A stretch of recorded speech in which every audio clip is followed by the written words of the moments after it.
There has been a resounding cry of support for Ukraine across the Western world in response to its invasion by Russia.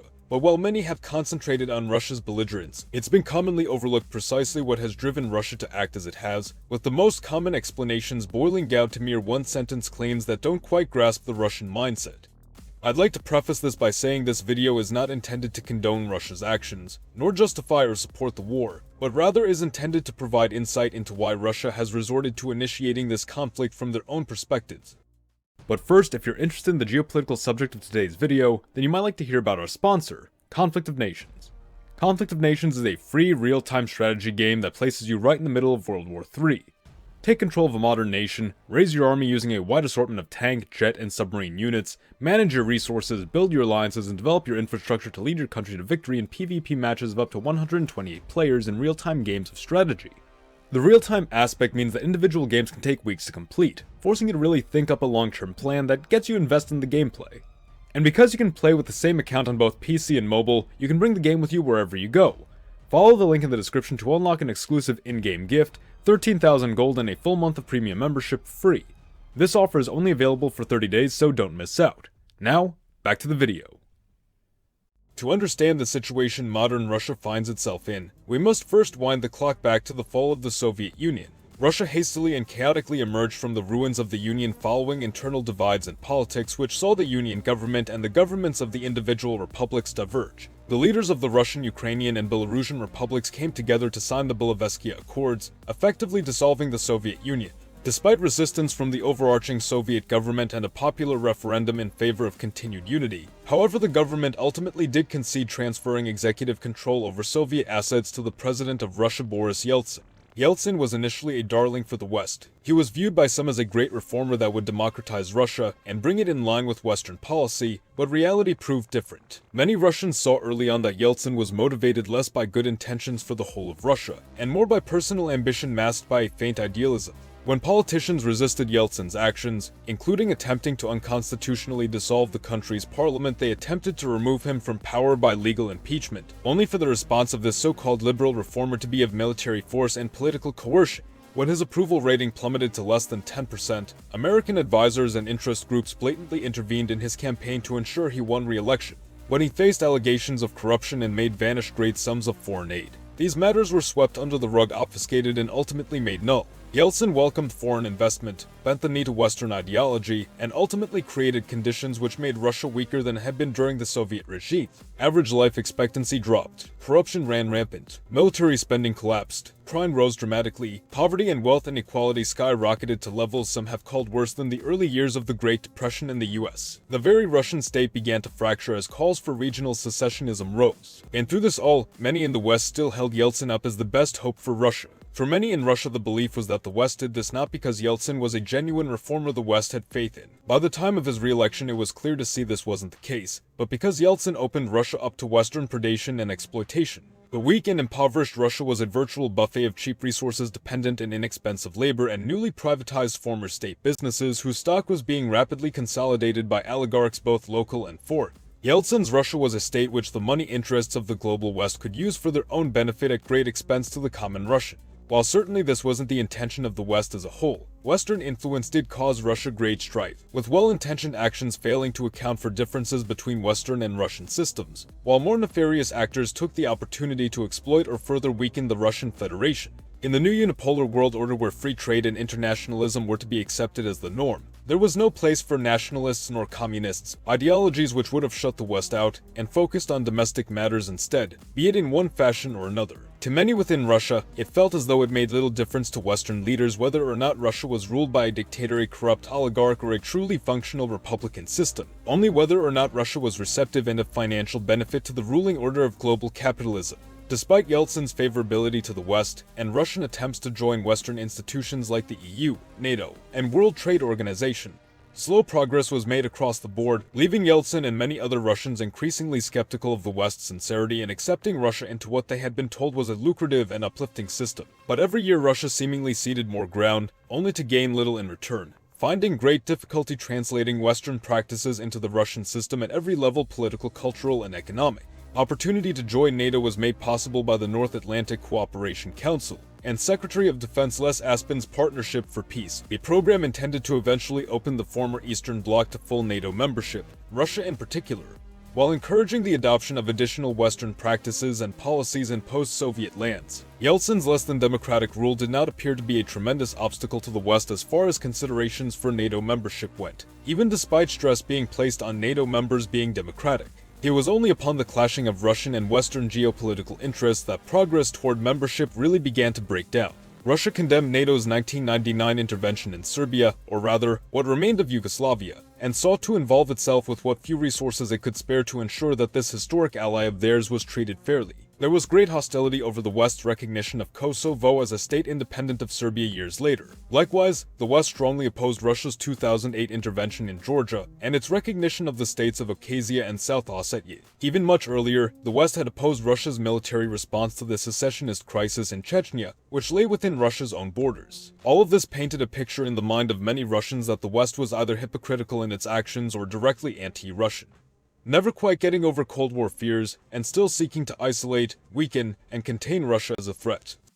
Suffice to say that the Yeltsin administration severely impacted Russian perception of Western influence and cooperation, and toward the end of his administration in 1999 even Yeltsin himself was becoming increasingly skeptical of the West, having witnessed NATO expand to include the former Eastern Bloc states of Poland, Hungary, and the Czech Republic. It would finally be under his successor Vladimir Putin that Russia would steer itself in a new direction, but not immediately. Under Putin there continued efforts at Russia-Western rapprochement, but now with an intent to focus on domestic issues first and foremost, as a near decade of Yeltsin's rule had made clear to many that reliance on Western wealth policy and intervention would not solve their troubles and if anything only serve to exacerbate them. Russia still wanted to work with the West, but needed to stand on its own 2 feet in its own fashion and recover its lost status as a great power.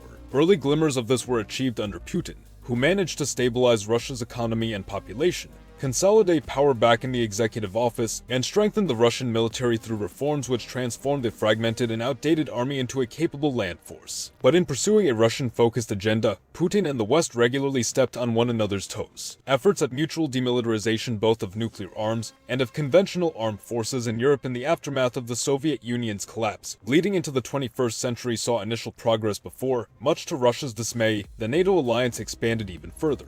Seeing 7 new countries, from Bulgaria to Estonia, join the alliance, now bringing it to directly meet Russia's border, all the while new American military bases were being constructed in former Warsaw Pact countries in violation of demilitarization treaties, prompting Russia to withdraw from these treaties and assume a more defensive stance to meet what it perceived as Western preparation for war with preparations of its own.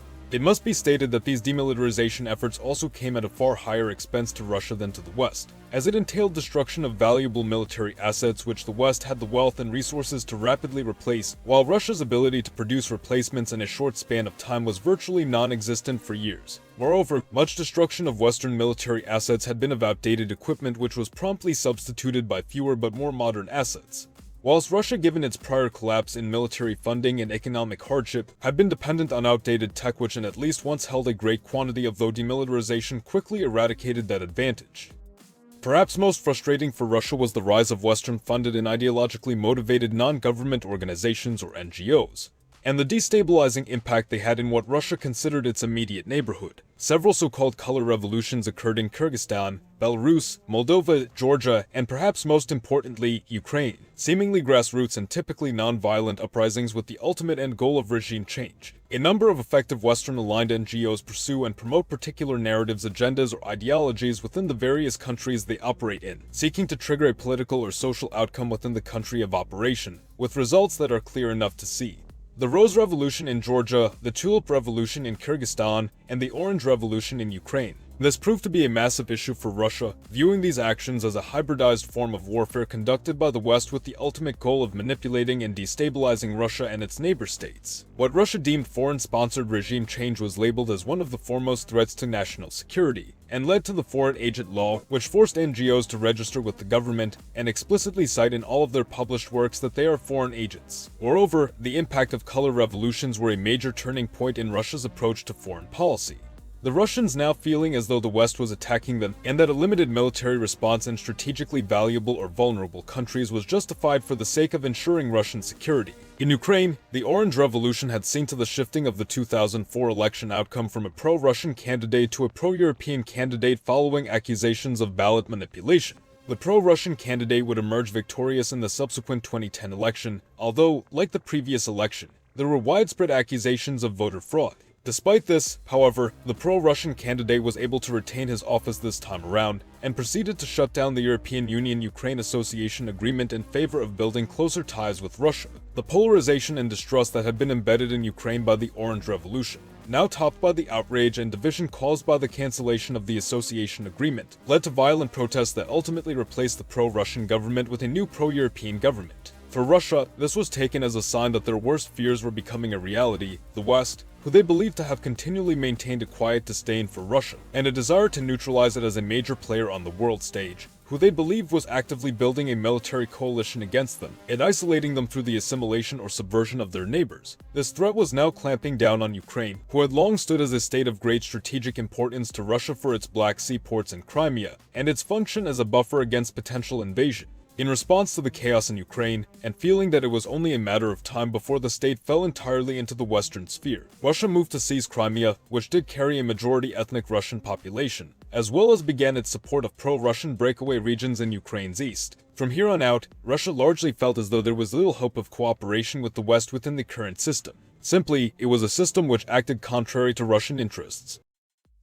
Having focused on domestic matters instead of fixating on appeasing the West, Russia had managed to come a long way from the low point that was the immediate post-Soviet era, and had managed to do so largely on its own. Russia was not dependent on an internationalist system, but rather successfully built itself up on a self-sufficient nationalist model. Still, cooperation with the individual states of the West was not off the table. Putin, who had remained at the head of Russia's 21st century strategy, still envisioned Russo-European cooperation on the continent for the purpose of pursuing their shared interests and the greater interests of European civilization. With the United States, Russia again sought to rekindle relations during the Trump administration, only to face tremendous difficulty and hesitance on account of widespread accusations of Russian interference in the election which brought Trump into office. Since 2019, Russia found itself with a rapidly evolving situation in Ukraine. Ukraine's new President Zelensky took a hardline stance against Russian aggression, pledging to end the conflict with the pro-Russian breakaway region of Donbass, pursuing a reannexation of Crimea, and most significantly, moving for a speedy entry of Ukraine into the NATO alliance. Ukraine's strategically valuable position would provide NATO a dangerously effective protrusion into Russia's difficult-to-defend heartland, a region without significant natural barriers to halt an invasion. Truly, this would be a disaster for Russia's national security given the sheer threat it had made the West out to be after all these years. But at the moment, Russia still seemed to have the ball in its own court. The United States has been experiencing economic instability, internal division, demoralization following the loss of the Afghanistan war, and a lack of faith in the Biden administration. Europe had long become dependent upon American military support as a result of NATO assurances, and was not presently in a formidable position to fend off Russian aggression alone. Ukraine, despite Zelensky's efforts, was not a NATO member just yet. There was just enough doubt and hesitation across the West to assure the Russians that an invasion of Ukraine would not trigger a military response. And as of the writing of this script, that has remained correct. Economic and political ostracism was almost certain to follow. But in Russia's eyes, how much more different are things now than they were before? More than anything, Russia's actions in Ukraine demonstrate the Federation's ultimate abandonment of hope for joining the international world order it had aspired to become a part of back in the 1990s, and the country's full shift towards self-sufficiency, asserting that it does not want nor need Western institutions or alliance systems anymore. That regardless of how this conflict turns out, the Russians fully intend on carving out a unique place for themselves outside of the current global order, and they will likely welcome those states they've historically considered an integral part of their community, standing against the interests of China in the east, Europe in the west, and America across the sea, that is, if they can in fact stand alone. Once again, this video is not intended to justify the war in Ukraine, nor is it an endorsement of Russia's actions. The only endorsement in this video is for our generous sponsor. Once again, let's thank Conflict of Nations for sponsoring today's video. If you're ready to play a free online PvP modern global warfare game that really pushes you to develop your long-term strategic thinking, then this is the game for you. Click the link in the description to get 13,000 gold and a full month of premium membership absolutely free. The US of Z thanks you for watching, support your legion by liking the video, or join our ranks by subscribing for more. Mr. Z out.